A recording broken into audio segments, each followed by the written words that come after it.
All right, welcome back to Team O'Neill. We're out on a little field trip today in one of our Drift School Mustangs. Today we're in our local little town of Littleton, New Hampshire, just a few miles away from our main facility. Wanted to take you guys out on the town and show you 5 really solid reasons where you can use left foot braking on the street in a daily driving environment.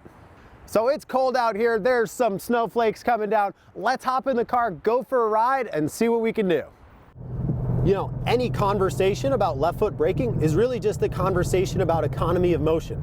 If you were going to design a machine that had to operate the pedals of a car, you probably wouldn't have just one little arm that bopped back and forth between the throttle and the brake and whacked them when it needed to. A better machine would have 2 little levers, one over the throttle and one over the brake. It would operate a lot more smoothly, it'd be simpler to design, it'd probably be cheaper to build, it'd last a lot longer. Whoever was programming that machine would have a lot more options on ways to make it work.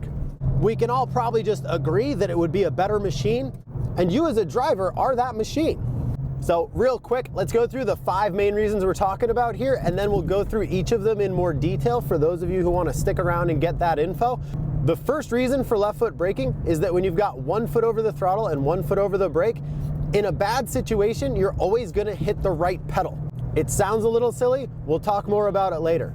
The second reason for left foot braking on the street is that if you've got your left foot over that brake pedal, in an emergency situation, you can get to that brake almost instantly. It's much, much quicker than even being fast at right foot braking.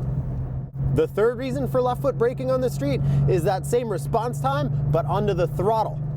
You know, in the racing world, that's really important for us, but on the street, being able to get on the gas really quickly, almost instantly, because your right foot's always right there, can get you out of a lot of bad situations. Reason number 4 is that you'll get on those pedals with a lot more precision. Because you've got 1 foot on each pedal, it's a smaller, simpler motion to manipulate each one. So with a little bit of practice, you can operate those pedals much more smoothly and get the right amount at the right time. And then reason number 5 that we're going to take a look at is weight transfer. If you're just braking with your right foot, what you're going to find is you're putting weight on the front and weight on the back when you brake and accelerate. Left foot braking gives you the ability to transfer that weight from front to rear much more smoothly, which is particularly important in corners, you know, coming in and out of turns, but also smoothing the ride out over bumps, and being able to manipulate the weight of your vehicle is really critical to just good driving, smooth driving, and when you get into more high performance driving, it becomes super, super important. So to take a more in-depth look at reason number 1, you'll always hit the right pedal. You know, in an emergency situation, human beings just fumble and screw up and make mistakes. It's kind of what we do. You know, it's just after Halloween here, and one of the things you've probably seen on the internet is the new rash of the, you know, people getting spooked in the haunted house videos and people getting surprised by stuff and whatever. They're funny to watch, but they're actually really fascinating to see how people react in those panic situations. It's not apples to apples with, you know, hey, when a deer jumps out in front of your car or something like that, but check it out, because it's a rare opportunity to see, you know, 100 human beings in a panic scenario, and these are people that know what they're getting into. It's something we've seen for, you know, more than 20 years out at the driving school. When we put people in accident avoidance situations, we hide something around the corner and they come flying in there in a race car, and just see what they do, because we all think we're going to do the right thing under stress, but chances are we're not. Even people who train for these exact situations get it wrong sometimes. It just happens. The easiest way to get these situations right, at least almost all the time, is to have your right foot over the throttle and your left foot over the brake, so that when something happens, you've got those 2 simple things and easy access, you know, pretty much instantly to either one.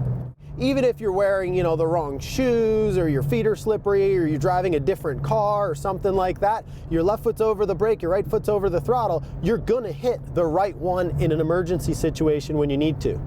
Reason number 2, that response time onto the brake pedal when you're left foot braking is kind of a no-brainer. You know, you can pause this video and go try it for yourself. Even if you're pretty quick at right foot braking, you still got to pick your right foot up off of the gas, move it over to the brake, and push down on the brake pedal. Versus if your left foot's hovering over the brake, as soon as your right foot might not even have lifted yet, and your left foot can be right getting on some brake pressure. People do argue sometimes that those fractions of a second don't matter, and it really, I guess, depends how many bad situations you've been in a car, but The easy math for that is 70 miles an hour, you're traveling right about 100 feet per second. That means a half a second's 50 feet. A quarter of a second's 25 feet. A tenth of a second is 10 feet.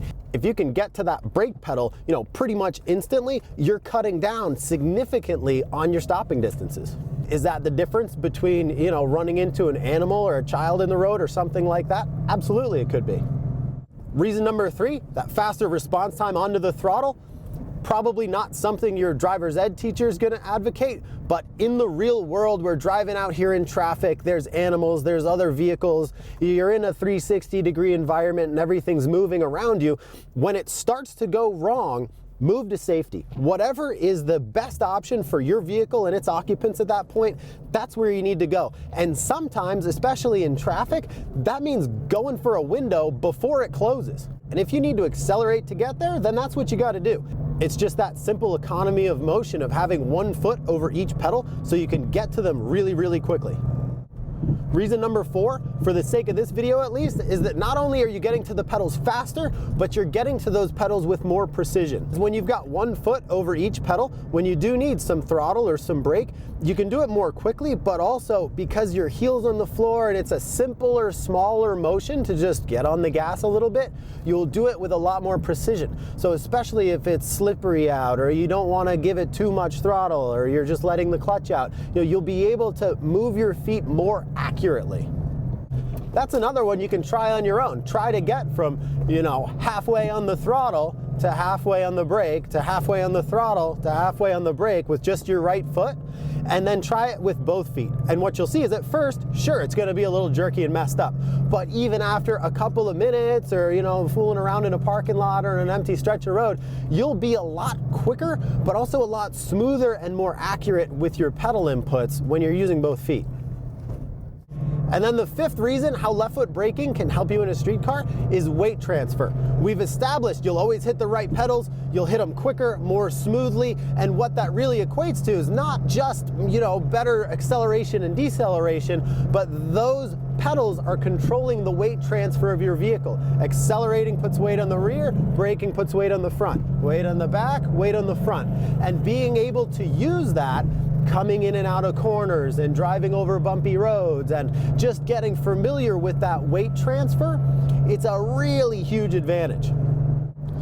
This is another one. You can go out in any car and go try this for yourself right now. Pause the video, go for a little drive, and try and transfer the weight front and rear smoothly with just your right foot. And what you'll find is accelerate, the weight goes on the back, and when you brake, it goes on the front. And when you accelerate, that was a little jerky, brake again, weight on the front. Accelerate smoothly. You've got to be very slow with just one foot. Where if you're using both feet, you can be full throttle, lift as you brake, back on the rear, weight on the front, weight on the back. Because you can overlap your pedals essentially like this, you can transfer that weight very smoothly but also very quickly. That's going to be really nice if you're driving on a bumpy road because you can smooth out a lot of those bumps and potholes and speed bumps and things in the road. We probably all know that one driver that slaps on the gas and slaps on the brake and slaps on the gas. That's the opposite of what you want to be doing, both for your own comfort and the longevity of your vehicle. Getting that smooth weight transfer down and just developing that muscle memory is really important, especially if you have goals of doing some performance driving, some high speed driving, some track days, go racing, whatever it might be. That weight transfer is really the secret to a lot of the high speed stuff. As you come into corners, you want to get the right amount of weight on the front, and you want to push those front tires down because it's your front tires that are doing the steering. You can make it around corners more quickly when you get that weight transfer dialed in. It's going to really improve your lap times and everything else, and you'll be a lot more successful racing, even go-karts or motorcycles or anything. And once you get that weight transfer down and you can use it smoothly and quickly, you're going to have a huge advantage over anybody out there that's trying to do it all with one foot.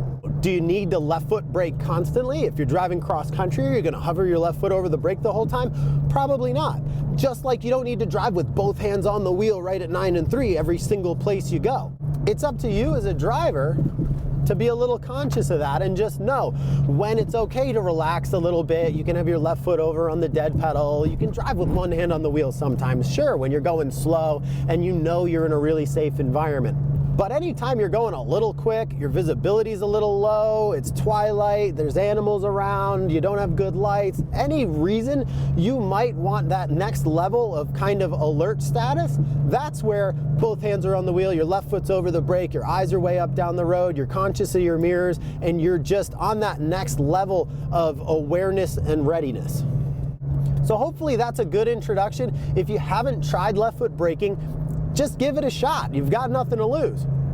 Be aware that the first few times you try left foot braking, it's gonna be a little bit dramatic, you know, especially if you drive a manual transmission and you're used to using your whole leg to get the clutch in and out.